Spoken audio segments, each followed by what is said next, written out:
My name is Dubkov Sergei, and I'm a postdoc from MIET. It's National Research University of Electronic Technology from Russia. And this work is devoted to the study of possibility to use an array of particles based on silver-copper system as a source active layer. And source, it's good opportunity for producing some sensors which detecting extremely low concentration, some organic or inorganic substance. And silver-copper systems, which components have anorthotic fast equilibrium diagram and arrays of silver-copper nanoparticles in this study formed by vacuum thermal operation and condensation on an unheated substrate at 230 Celsius degrees. And at the bottom of the slide is an abstract picture of this study, and it's believed that localized surface plasmon resonance excited in the copper part by red light and can be transmitted without any loss into the silver part. While the one exciting in the silver part by blue light, it's quickly fades out in the copper part, and blue light has a high frequency when the copper plasma frequency. It's and from this point of view, the source application, the use of silver copper particle arrays allows extending the advantage of silver to the red region of the spectrum. And in the next slide, it's some team measurements of obtained array of silver copper particles, and figure 1 is a team image and particle size distribution histograms. And for silver, the main size it's about 35 nanometers, and for silver copper arrays about 40 nanometers. And studies of silver copper particles and pure silver particle arrays in electron diffraction mode, it's a figure 2, showed that in the case of silver particle array, only diffraction rings from FFC lattice with parameters strictly corresponding to the lattice of silver. And in the case of silver copper array, a combination of the rings of a two silver and copper lattice is present on electron diffraction pattern, which we can see from figure 2b. And team study has shown that the feature of the silver copper array is that many particles are composite. It's shown at figure 3 and figure 4. As you can see, one part consists of copper and the other part is made up of silver. And these parts have a perfect possibility, it's a heteroepitaxial boundary. And from figure 3, it's presence elemental maps, and it's clearly seen that the most nanoparticles are composite. And as you can see, copper is the red and the silver is the blue. It's figure 3.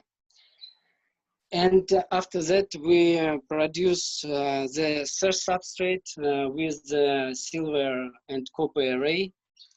It's here we can see the figure 5. It's a Raman spectra of amorphous carbon, and we use the amorphous carbon like analyte material.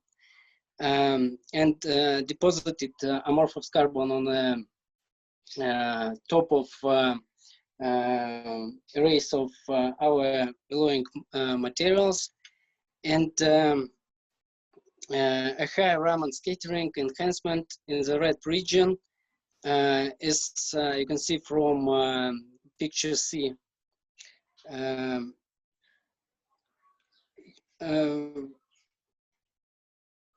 It's a high Raman enhancement, as I say, and this enhancement is comparable to the one of pure silver particle array in the blue region. It's figure A of the spectrum. And on a D, it's an estimation of the measurement error for amorphous carbon film on silver, pure copper, and alloying of silver and copper nanoparticles, and shows that the values of relative standard deviation, it's a RSD factor, do not exceed about 9, 4, and it's about 11% respectively for this sample stairs.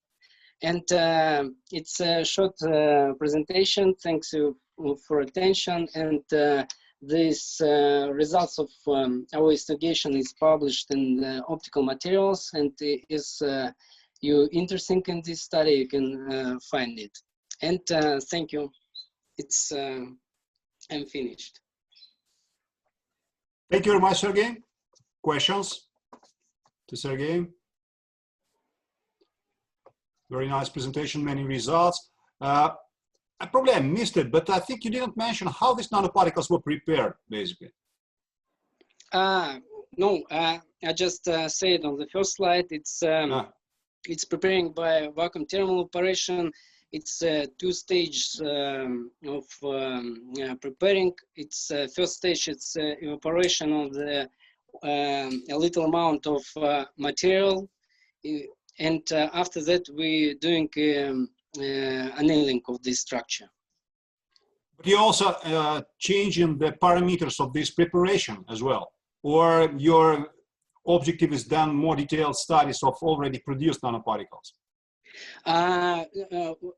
It's good for producing the pure particles, it's silver and copper. We have a lot of results for preparing this system, but only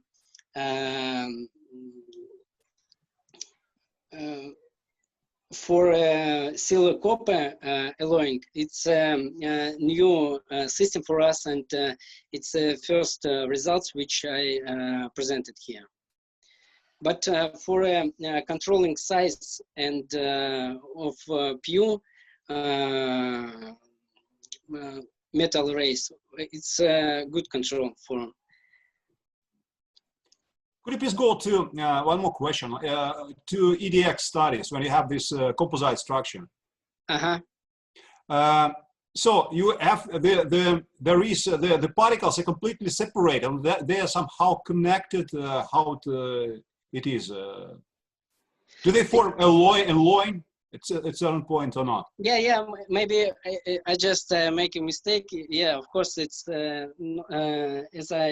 as I say, it's anatectic phase equilibrium diagram for this material, but we just see that they have a contact, but it's composite particles, and as you can see from figure 4, it's in the center of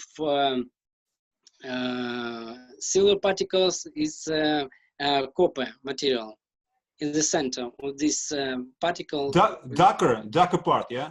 Yeah. Okay. Okay.